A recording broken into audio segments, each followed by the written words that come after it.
Jaz sem si zelo želela, da bi se odvila ena zimska pravljica in 27. novembra se mi bo ta želja uresničila in združila bova z Mihaelom veliko manifestacijske energije, pripravila bova ambient, kot ga nisva še nikoli darila, kot ga še nikoli ni bilo in posebna doživetja, ker se vračava v dvorano Smel, zato da lahko začnemo čarobni december in predvsem uspešno leto 2025. 27. november bo dvorana Smel zažarela v zimskih energijah, pričarala bo v resnično manifestacijsko energijo. Še dobro, da boš sedela na svojem stolu, ker obstaja fraza, da te bo vrglo na...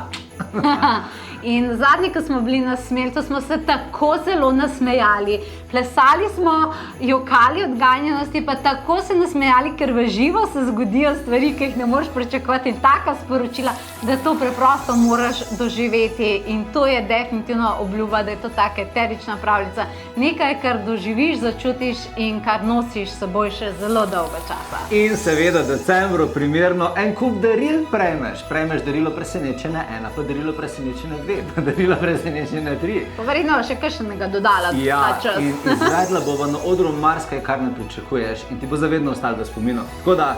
Ampak mesta so pa omejena, absolutno, zato je tvoja naloga v tem trenutku, če želiš biti z nami in začutiti to, da naklikaš na potovanjeduše.si in oddaš svojo prijavo. Pripelji še koga zraven. Ja, in že zagotovo se veseleš in imej nepozabno včeraj v življenju.